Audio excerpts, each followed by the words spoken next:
Transformers. Transform and roll out. This is a review of Transformers, the role-playing game. Let's roll out.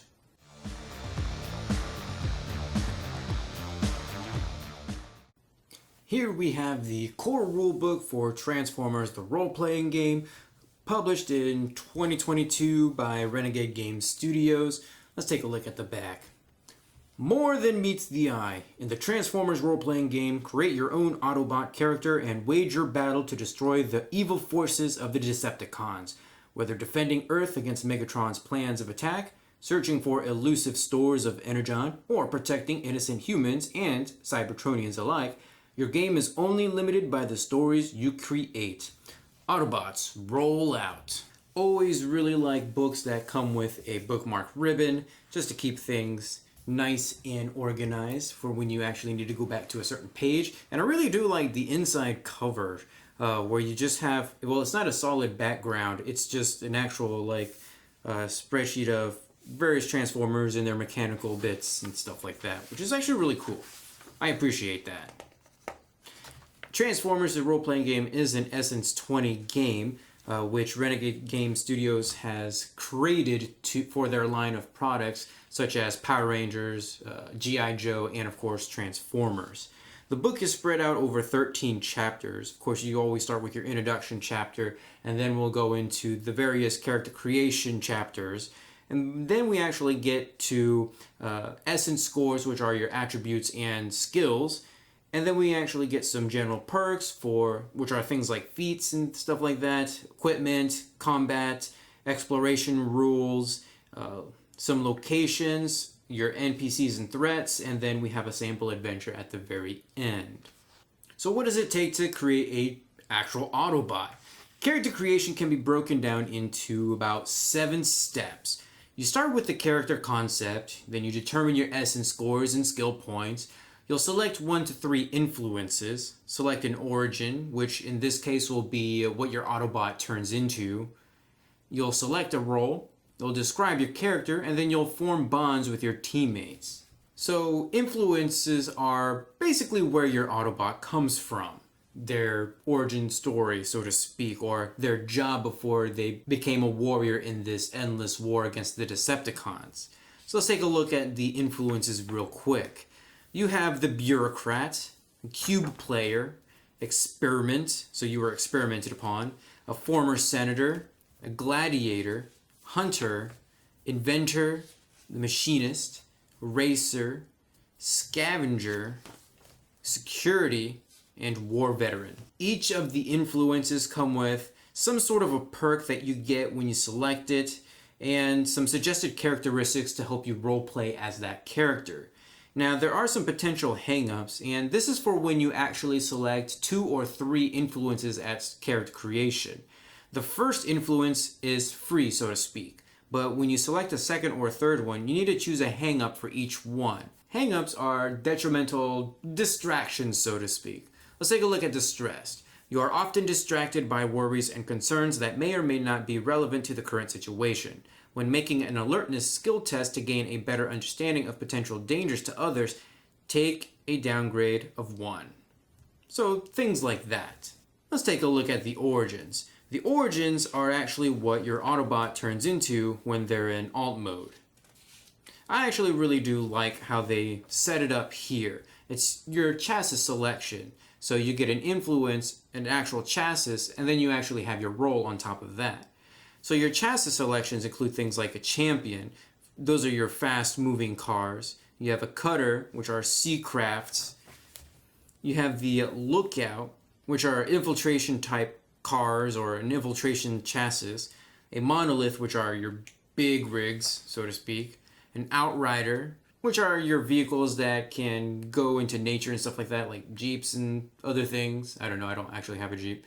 Then you have Rainmaker, which are they actually have a lot of weapons on them. So big military vehicles. Seekers are your planes, and your support are your support vehicles like cranes and other types of vehicles that can also be support, that help get jobs done and things like that. Each origin comes with an essence score increase, which means that you'll actually get to increase a skill in that essence score, some starting health, and how you get your languages. Now, everybody starts with Cybertronian as a language and an adopted Earth language, and depending on which origin you pick will determine how many points and smarts you need to have in order to gain another language.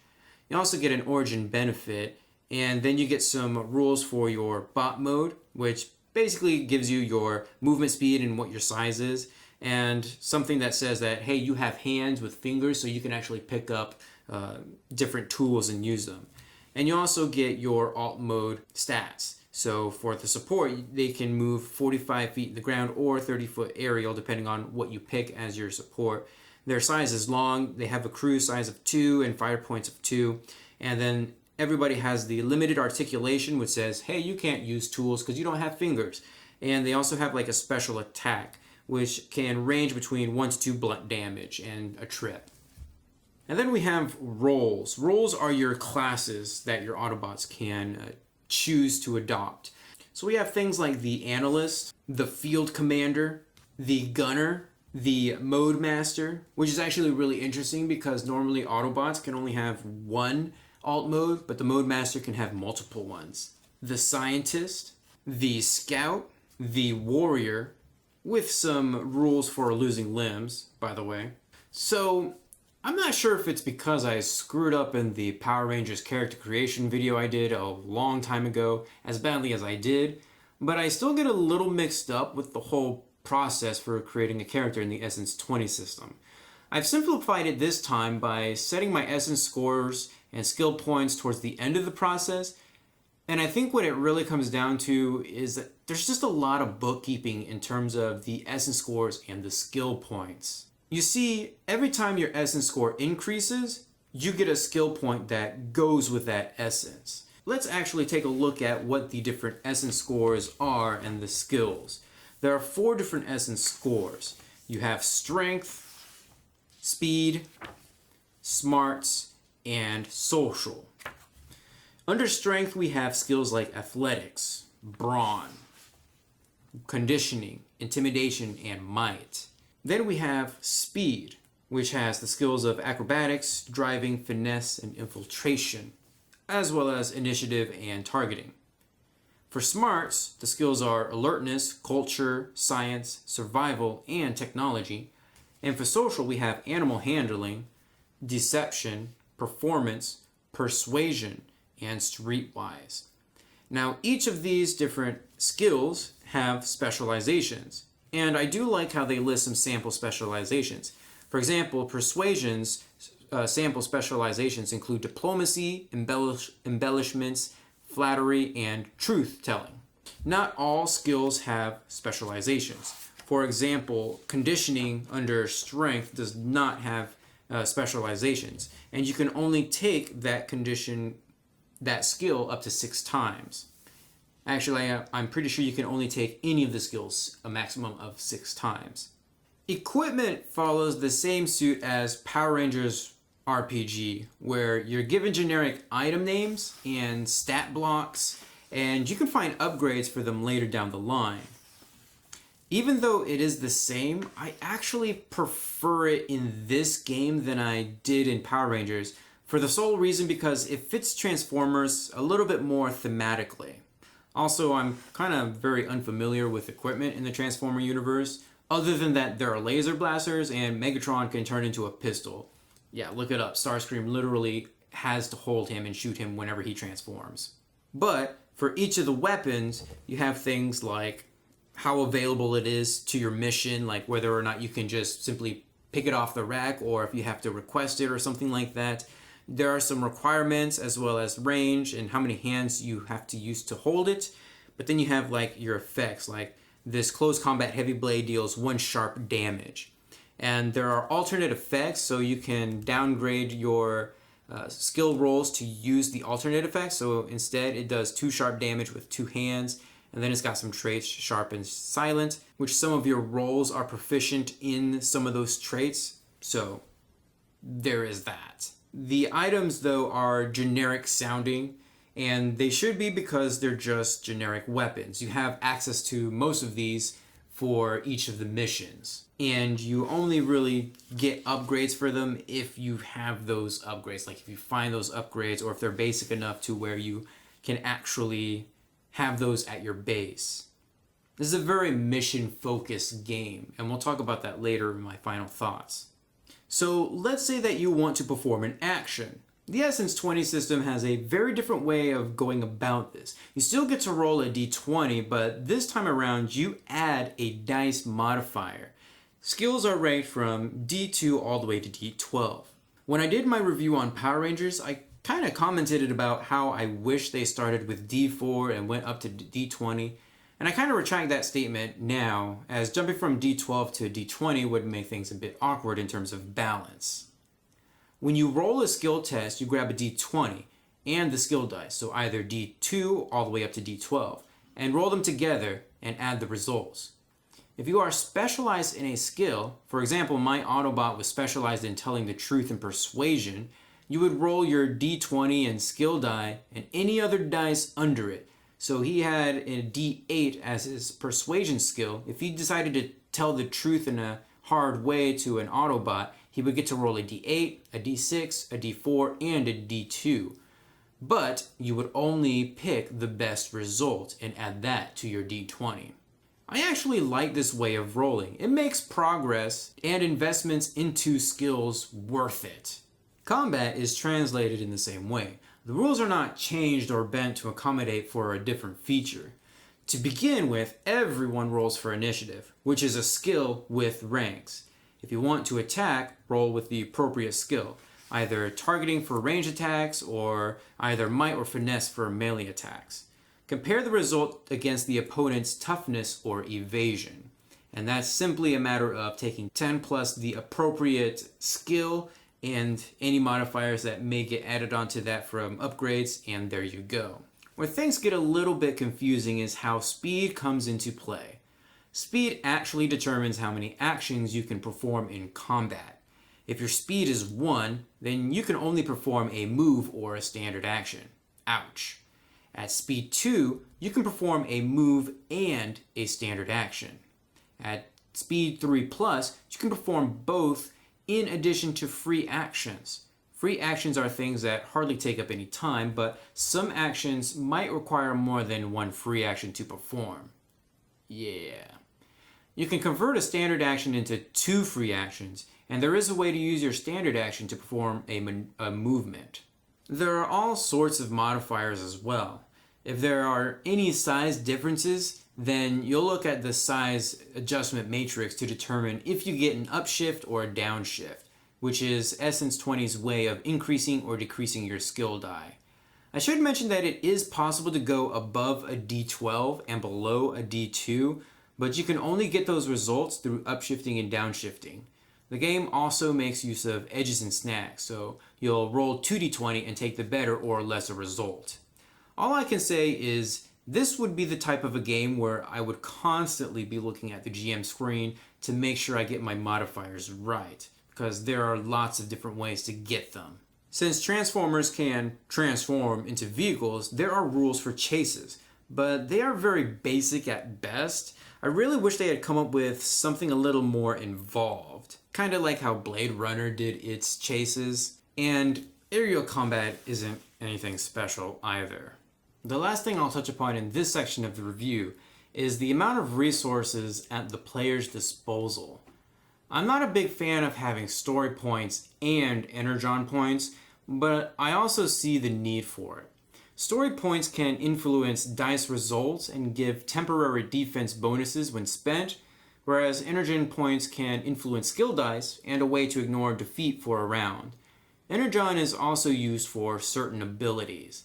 I kind of really wish they had just clumped those together, but in the same sense, I kind of sense that they're going to have some way to combine the 3 different properties, G.I. Joe, Transformers, and Power Rangers, for some sort of a game, and having the split right here and now kind of serves that purpose. So what does the GM get to play around with? There's actually a very sizable threat list in the book, and I really appreciate that there is a table that breaks it down by threat level. Threat levels tend to work similar to D&D encounters. PCs should be able to take down threats of a similar level to their own collectively. I am a little disappointed, however, that there really isn't a whole lot going on until about level 3. A lot of the threats are human-based down in the lower levels, with Decepticon Soldier at level 1 and Decepticon Seeker Scout at level 2. Still, level 1 players should be able to take out level 2s and, together with some good thinking, level 3 enemies. Other than that, there are a good number of named threats, such as Acid Storm, Air Acnid, Armor Hide, and Astrotrain. Of course, you have your staples like Demolisher, Shockwave, my personal favorite, Starscream, and everybody's favorite, Megatron. My only complaint is a fairly minor one, but I wish they had statted some of the Autobots like Bumblebee or Optimus Prime. At the tail end of the book, we have the adventure Troubled Waters. It begins with the PCs tasked with investigating an old Energon processing facility. The sensor array has gone offline, and that can only be bad news. The Energon processing facility serves as a very quick dungeon crawl, which is interesting because Cybertronians are big, and this would be the last place I'd expect to see anything of the sort. There are some security measures for a little bit of combat, but nothing serious just yet. There is, however, a Decepticon device that needs to be disabled. Once it's disabled, the Autobots get a massive Energon reading at Sherman Dam. Act 2 begins en route to Sherman Dam. The bridge along the way is being attacked by Decepticons, and it's up to the Autobots to defend the humans on the bridge. I like this encounter because it's not a straight-up fight. Sure, your players can go about it that way if they have some way of flying, but the main point is to rescue the humans, who may or may not be wary of talking vehicles that look like the ones attacking them, and to avoid Decepticon fire along the way.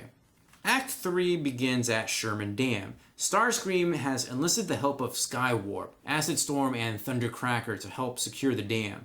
The PCs are tasked with enlisting the help of the engineers to secure 6 valve terminals to help relieve pressure from the dam. You see, there's a big crack in the wall, and the PCs have to draw fire away from the engineers so they can do their job before the dam breaks. I really like this section of the adventure. It reminds me of, I think, episode 2 of the Transformers cartoon where the Autobots have to stop the Decepticons at, I think, Hoover Dam. Starscream's dialogue also is on point in this adventure. Like I, Starscream, and not Megatron. His little flares like that whenever he speaks is very much in his dialogue here. As an introductory adventure, Troubled Waters really emphasizes what to expect in this game. Mission-based gameplay with combat, yes, but also with objectives that can take the focus away from simply attack the bad guys until they blow up. One of my favorite things about the Power Rangers role-playing game was its introduction. The same definitely goes for Transformers. I've only just begun to watch the classic 80s cartoon, but I still appreciate how the introduction was written from the perspective of Optimus Prime and some of the Autobots. It's exciting and engaging, and I love everything about it. You get the whole history of the war between the Decepticons and the Autobots from his perspective, as well as some interviews from some of the Decepticons who have kind of betrayed and joined the Autobots. It's just really interesting. And then you get like an Autobot data file, which has some of the or a whole lot of the Autobots here. Like Grimlock is my favorite. I mean, who can beat a freaking Tyrannosaurus Rex Transformer? I really appreciate this section. But again, I really wish that some of them were statted. Speaking of stats, I do want to point out the stat blocks. The stat blocks are just as busy as monsters from Dungeons and Dragons, but it's a lot cleaner here. Sure, there is a lot of information on the major Decepticons, but I can still find the information I need quickly with the bold text, and that really goes with the rest of the book. Like, you have purple headings and gold titles, And everything that's relevant or any vocabulary is going to be in bold. It's just an easy book to read, even though there is a lot of information to process at times. The artwork, by the way, is on point.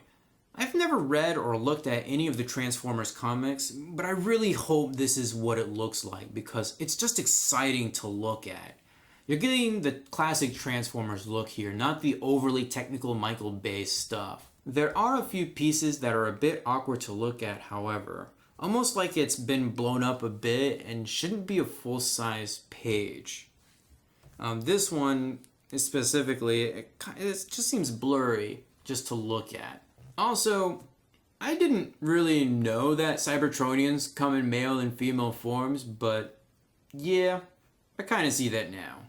This could be because I didn't really grow up watching the old classic 80s cartoon for Transformers, although I will tell you I definitely wanted some of the toys that they were selling back in the day, but I kind of enjoyed reading through this book more so than I did with Power Rangers, which I did grow up watching. The rules are the same for the most part, although here you don't have to worry about the awkward, coming up together to make a big giant Megazord or anything like that, although that would certainly fit this universe, I think, somewhere down the line. The Essence 20 rule system is still somewhat of an enigma for me, though I really do like the skill dice system, how you level up your skills with new dice, and then specializations, which you roll all the dice under that and you take the better result. I think that's a really cool and an intuitive idea, and it really fits what they're going for here. I'm just still a little bit disappointed that you don't roll dice to deal damage.